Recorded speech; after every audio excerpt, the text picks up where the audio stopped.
Checkup no rádio.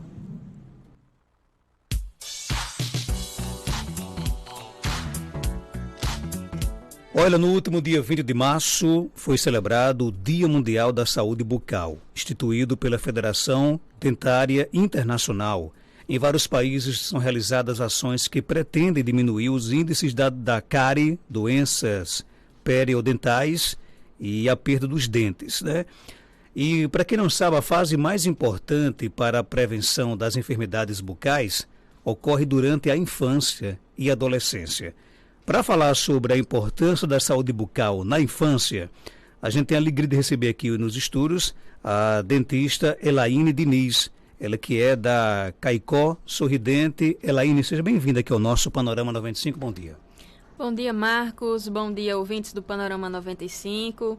É uma imensa alegria estar aqui nos estúdios da rádio, falando um pouco com vocês sobre saúde bucal na infância, né? No consultório, muitos pais e mães chegam com muitas dúvidas, perguntando o que é normal, o que não é. Às vezes até vê algo que é normal e pensa que é uma doença, algo grave. E a minha fala hoje vai se deter, né, justamente a essas características de normalidade da saúde bucal na infância, visto que esse tema é muito amplo, Marcos, e nós dividiremos em outros momentos, ampliar mais dúvidas sobre isso de saúde bucal na infância. No caso, a preocupação deve começar na infância, com a saúde bucal. Com certeza, desde a barriga da mãe, né? A mãe deve já participar do pré-natal odontológico, para que naquele momento de gestação ela já receba as orientações de quais serão os cuidados que tem que ter na higiene da criança, antes de nascer os dentes, como deve limpar, até mesmo cuidado com ela própria para que ela não tenha infecções dentárias que venha a provocar um parto prematuro, que também há esses riscos, certo? E prevenir, né, doenças que venham agravar e levar a criança a um quadro mais grave. Quer dizer que durante a gestação, comportamentos da mãe já podem influenciar na saúde bucal do bebê? Com certeza, porque os dentes eles são formados no segundo mês já de gestação. Embriologicamente, os dentes já são formados lá no segundo mês da gestação e os hábitos da mãe, né, podem ser sim repercutidos na criança. A mãe sabe disso? É informada ela no pré-natal? Sim, é informada. E depois que a criança nasce, a partir de que idade ela já pode ser levada ao dentista? Pronto, quando a criança nasce, né, geralmente nos primeiros dias de vida, aqui em Caicó tem até inclusive o programa da residência da Escola de Ciências Médicas, é analisada a cavidade oral da criança para ver se a criança nasceu com a língua normal, que é o teste da linguinha, se não tem a língua presa. Quando ela tem a língua presa, já faz naqueles primeiros dias de vida, nas primeiras semanas, o procedimento do corte para desprender a língua dessa criança. Quanto mais cedo fazer esse procedimento, melhor vai ser para a criança a sua recuperação, a cicatrização. E aí, depois desse momento das primeiros dias de vida, o momento ideal de procurar o dentista, né, quando nascer os primeiros dentinhos, para que a criança vá se familiarizando com o ambiente, com o dentista, para que a gente possa brincar com ela, para ela não crescer com aquele medo de dentista, que infelizmente muitas pessoas têm. Né? Geraldinho até hoje tem, né? Tá com Geraldinho até hoje tem medo de dentista. 35 anos de idade, né? E aí hoje, né, a odontologia avançou muito e a gente busca justamente isso, para que as novas gerações cresçam sem esse medo de dentista, né? Agora, com relação a essa questão de dúvidas, quais são as principais dúvidas das mães com relação à saúde bucal na infância? Pronto, as mães chegam muito preocupadas que cada criança tem o seu tempo de nascimento dos dentes, né? A gente aprende que o ideal é 6 meses. 6 meses aparece o primeiro dentinho. Mas tem crianças que com 3 meses já tá apontando o dente. Tem crianças que nascem só com 11 meses, até 1 ano. E aí as mães chegam preocupadas com isso. Doutora, será que é normal? Será que o meu filho ou minha filha tem algum problema e não está nascendo os dentes? Primeira dúvida é essa. Eu digo, não, cada criança tem o seu tempo. Aguarde, vai lá no consultório, eu avalio. Se tiver a região da gengiva um pouco inchado, assim, albalado, com um aspecto diferente, é porque o dentinho está ali e eles ainda vão nascer, ainda vão erupcionar. A outra dúvida mais frequente sobre o que é normal ou não é quando aqueles dentes de leite não caem sozinhos e vem nascendo um dente permanente por trás. As mães se desesperam com isso.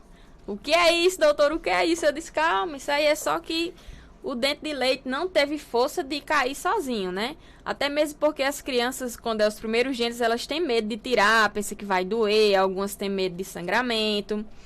E aí, quando o dente está amolecendo, é preciso ter um estímulo ali. Eu costumo orientar que a criança mesmo balance o dentinho todos os dias, como uma brincadeira, ou até fala assim, bota o dentinho para dançar todos os dias ali, ou como alimentos que facilitem com que ele caia. Mas quando não tem isso, realmente ele pode amolecer, endurecer novamente e o outro dente permanente nascer por trás. Aí é preciso ir no consultório para a gente aplicar um anestésico, seja aquele anestésico em forma de pomada ou anestesia mesmo convencional, e extrair o dentinho para que o outro venha para o lugar. Aí elas perguntam, mas esse dente vai vir para o lugar ou eu preciso colocar um aparelho? Nessas situações, acontece principalmente nos dentes inferiores. Quando tira o dente de leite, no tempo certo, que procura logo o consultório odontológico, o dentista, o dente ele volta sozinho para o lugar devido só à força da língua. Ele consegue voltar para o posicionamento correto. Então, se seu filho ou sua filha está com essa condição, você não demore para procurar um dentista ou um odontopediatra, para que a gente possa tirar e a língua possa fazer o seu trabalho sozinha de colocar esse dentinho no lugar. Agora, até que idade é normal, por exemplo, não nascer os primeiros dentinhos na criança? Até 1 ano. Mas depois disso já começa a se preocupar? Depois disso, já pode se preocupar, procurar a gente para ver se a criança tem alguma agenesia dentária, que é uma ausência do dente, quando o dente não se forma de maneira alguma. Essa agenesia ela é uma alteração, não é nenhuma doença, certo? E ela é principalmente uma alteração hereditária. Se alguém na família não teve a erupção, o nascimento de algum dente, pode passar isso de geração em geração. E aí, quando é nesses casos, a gente vai ver qual é o melhor tratamento, se a gente coloca um aparelhozinho com a prótese por enquanto, para a criança não sofrer bullying, né, na escola, não ser prejudicada na sua convivência familiar e escolar. E é isso. A nossa ouvinte conta que tem um filho que vai fazer 7 anos de idade, onde as presas já caíram, nasceram, uma e a outra ainda não nasceu. Ela quer saber se isso é normal ou se é ruim. Pode ser normal e pode não ser. Tem que ver se o espaço que caiu a presa ainda está mantido ou se fechou. Um dos motivos de não nascer, se o dente ele estiver dentro da boca, é a falta de espaço, né? Então, principalmente as presas, que é os caninos, quando cai antes do tempo, ele pode nascer noutra posição, pode nascer pelo céu da boca, pode nascer pelo lado da bochecha. E pode ter casos também de agenesia, que foi o que eu falei anteriormente. Se caiu recente, se espere até 6 meses. Se passar dos 6 meses, você procure um dentista ou um odontopediatra para a gente fazer um raio-x e ver se o dente está ali. Se ele existe na boca ou se ele não foi formado, certo? A chupeta ainda é o grande vilão da saúde bucal? Com certeza. A chupeta é o grande vilão de provocar maloclusões, ou seja, mordidas erradas. E é a principal coisa que os pais chegam preocupados, perguntando o que fazer para tirar esse hábito da criança. E aí existem vários meios, mas que às vezes não funcionam porque cada criança é uma, né? Se conseguir remover a chupeta entre os 5 ou 6 anos de idade, a fisiologia compensa, ou seja, conseguindo remover esse hábito nesse período, a mordida pode voltar à normalidade, certo? Porque ainda está naquele período de troca de dentição, de muito crescimento na criança, tanto corporal como facial, e aí vai voltar. Mas se não conseguir tirar, no futuro essa criança vai ter grande chance de ser um paciente que vai precisar de tratamento ortodôntico. E um dos meios, né, que eu oriento de tentar conseguir tirar isso é incentivar ela, explicar, né? Tem crianças que são bem inteligentes, bem desenvolvidas cognitivamente, e aí pode prometer algum prêmio. Filho, se você conseguir deixar o bubu ou a chupeta, papai vai fazer isso. incentivar com outros meios, com brincadeiras, passar alguma coisa no bubu. Pimenta não faça isso, certo? Pimenta vai prejudicar a saúde da criança. Mas passar algo amargo, algo que a criança não goste no bubu, pode até fazer um furinho e colocar ali dentro, para quando ele fizer a sucção, ele sentir aquele gosto ruim e sozinho ele não gostar mais da chupeta, ficar com raiva e deixar. E muita conversa, né? Isso aí é de cada criança. Essa é a fase realmente mais difícil que os pais me relatam, de tirar o bubu. E quando a criança ela esquece a chupeta e faz a opção pelo dedo, né? Chupar o dedo. Aí é pior ainda. É pior Inclusive, ainda. Eu fui chupadora de dedo, digamos assim.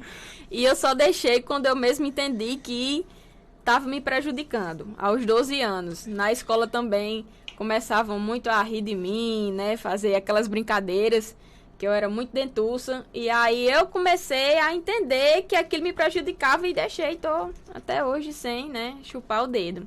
Mas é melhor o bubu do que o dedo, porque o bubu ainda tem como tirar, fazer alguma coisa, e o dedo não tem como, né? Mas traz prejuízo para a dentição dele? Ainda mais forte do que a chupeta, porque o bubu é algo, né, de plástico, algo artificial, e o dedo não, é algo muscular, tem osso, enfim, e quando chupa o dedo, faz uma pressão maior no céu da boca do que o bubu.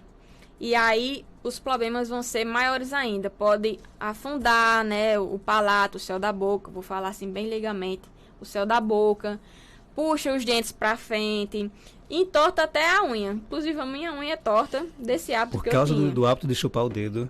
Isso. Interessante isso, né? Eu fiquei muito preocupado agora, porque o meu pequeno lá em casa adora chupar o dedo, né? O dia todo praticamente. Não tem que agora criar estratégias de não, chupeta Só não. Não pode tirar o dedo, né? Não, Geraldinho gosta, ele adora, né, essas coisas, né? Tirar o dedo da boca, né? Mas existem técnicas para isso? É o que eu falei, é bem complicado quando é o dedo. Técnicas não vai ter, porque é algo que faz parte do corpo dele, né? É um processo de paciência. Só muita conversa, então. Às vezes até procurar um psicólogo, né? Para que ele, com os meios que ele tem de conversa, de brincadeiras, de atuar na parte psicológica da criança, consiga remover esse hábito. Mas é porque o dedo ele é mais ligado, como a chupeta também, a questões emocionais, né? Tipo assim, quando a criança tá com medo, às vezes ela começa a chupar o dedo, ou quando tá com fome, ou quando tá se sentindo ameaçada com alguma coisa, quando tá com birra, né? E é justamente essa função da chupeta quando tá bebezinho. Criança começa a chorar, bota lá. Então isso vai sendo estimulado no cérebro da criança. Mas traz prejuízo, né? Traz prejuízo. Tem mais pergunta aqui no nosso WhatsApp, bom dia. Bom dia, meu amigo Marco Dantas. Existe algum profissional habilitado para tratar a higiene bucal de crianças autistas? Porque a gente sabe que crianças autistas ela tem uma sensibilidade maior nos dentes, tem uma dificuldade nesses procedimentos, inclusive até com aquela zoadinha daquele motorzinho quando é utilizado. Se existe e qual seria o mecanismo apropriado para esse tipo de higiene bucal para crianças que têm o TEA. Um abraço, Major Lima Verde, comandante dos bombeiros aqui do Seridó. Pergunta bem interessante. Né? Obrigada, Major, pela sua pergunta. Tem dentistas especialistas em crianças, os odontopediatras, que têm também capacitação em atendimento para crianças autistas. Não é o meu caso, certo? Mas tem aqui alguns profissionais em Caicó que atuam nessa área, inclusive que são referências, né, como a doutora Vanise, minha colega lá da UERN, ela se formou na UERN, e ela também tem o aparelho de fazer sedação, né, nas crianças quando é preciso fazer algum procedimento que as crianças autistas não permitem de forma alguma, né. É necessário levar para essas pessoas especializadas, dentistas odontopediatras e especialistas capacitadas em atendimento a crianças autistas e com deficiências, para que eles, com o manejo que eles têm, com a capacitação, convença a criança, converse E aí oriente vocês, os pais também, para fazer essa higiene. Agora, isso é mais de uma consulta, certo? Geralmente não é só uma consulta. É todo um acompanhamento que esse profissional, essa profissional vai ter com a criança para conseguir realizar e cuidar dessa saúde bucal. Outra pergunta. A minha filha tem 6 anos e ainda gosta de tomar o leite na mamadeira. É certo ainda ou devo tirar dela? Sou uma ouvinte todos os dias, chega a estragar os dentes a mamadeira. E aí? A mamadeira ela vai funcionar também como a chupeta, né? Só que a chupeta, a frequência é maior, acredito eu, que a criança utiliza. E outra questão aí que pode se preocupar com a mamadeira é porque existe as famosas cáries de mamadeiras, né? Geralmente os pais fazem, as mães fazem o migal e colocam açúcar, às vezes até demais, né? E aí a criança toma mamadeira e vai dormir, adormece, né? Não tem mais como escovar os dentes. Então aquele açúcar, aquela coisa açucarada vai passar a noite ali na dentição da criança, aquela sujeira, e as bactérias vão fazer a festa, né? Vão fermentar aquele açúcar, vão causar lesões de cárie. E aí eu recebo muitos casos que as crianças chegam com os dentes, principalmente os da frente, todos estragados devido a esse hábito de dar mamadeira, principalmente na hora de dormir, e forma essa cárie. E muitas vezes perde até os dentes antes do tempo por esse motivo. Então tem 2 prejuízos aí da questão da mamadeira ainda nessa idade. Se for à noite, né, ela adormecer com a mamadeira, a questão da cárie, e o hábito da sucção também, que vai prejudicar na questão da mordida, que foi o que a gente já comentou anteriormente com o hábito da chupeta e do dedo. Elaine, qual é a importância da escovação dental para as crianças?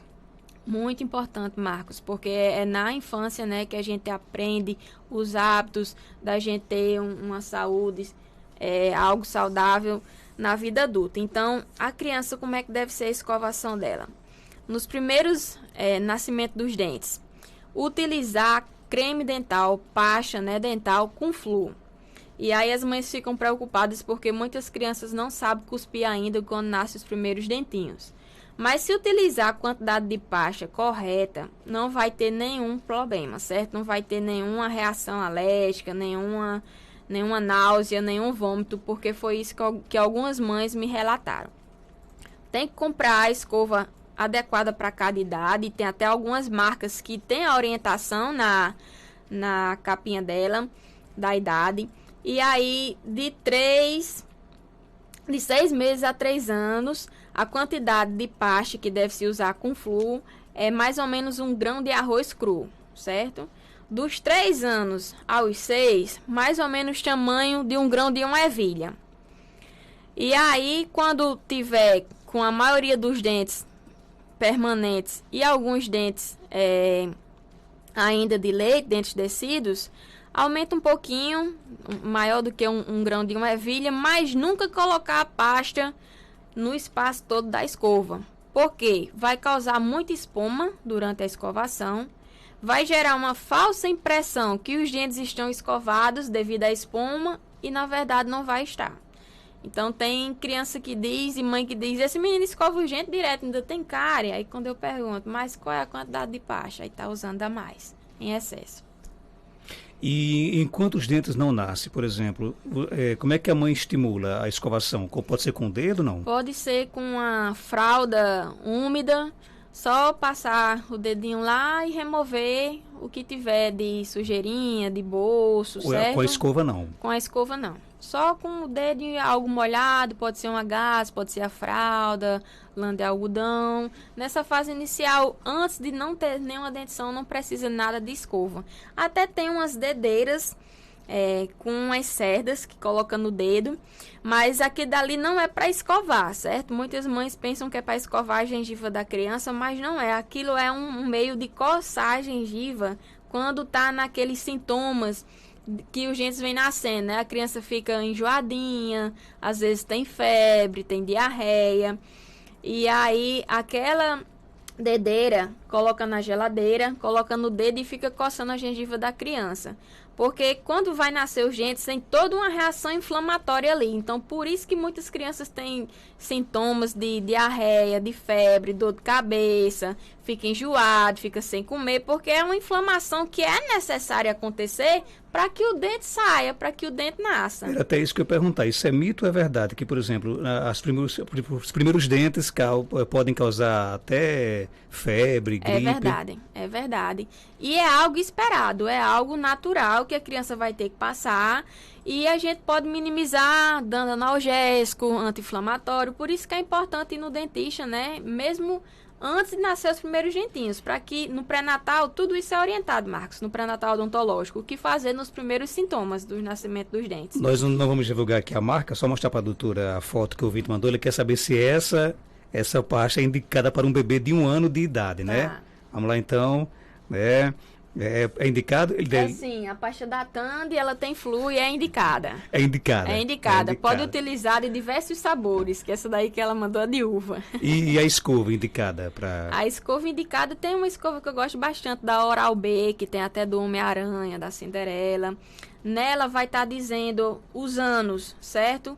É para ser indicada uma escova que tem a cabeça pequena, que caiba na boca da criança e que a mãe consiga alcançar, escovar todos os dentinhos, certo? Ok, então, Elaine Diniz, ela é dentista da Clínica Odontológica Caicó Sorridente, localizada na Avenida Seridó, 384, no centro de Caicó. Telefones 99891 0201 3421 4421. Você pode inclusive seguir no Instagram, @Caicó Sorridente. Qual o seu Instagram, Elaine? @DRA Elaine Diniz. Elaine, só para explicar, com H, não é isso? Isso. Y. E 2 N's. 2 N. Mas é fácil, coloca lá DRA Elaine, já aparece aí Elaine Diniz. Isso. Seja bem-vinda e obrigado aqui por sua participação. Algo mais a acrescentar? Pode ficar à vontade. Muito obrigada, Marcos. Obrigada, ouvintes. Obrigada às pessoas que enviaram aí as perguntas para que a gente possa discutir aqui esse assunto. E só para finalizar, eu vou falar, já que eu falei tanto em normalidade, brevemente o que não é normal, né? Que vocês devem ficar de orelha em pé, digamos assim, para procurar a gente no consultório odontológico. Criança com mau hálito, criança com cárie, criança com dentes muito apertados, com aqueles dentinhos uns por cima dos outros, criança com língua presa, certo? Com manchas porosas, parecendo pó de giz, isso aí já é o início da cárie. Então, essas características, se vocês perceberem nos seus filhos, nos procurem para que a gente possa tratar o quanto antes e não vir a se agravar. E também não deixe seus filhos escovarem os dentes sozinhos, supervisione sempre, até os 9 anos de idade eu aconselho a vocês supervisionar, porque a criança ela tem muitas fases e cuidar da saúde bucal é muito importante para a saúde como um todo. Muito obrigada, Marcos. Obrigado, doutora Elaine Diniz, 7h37. A gente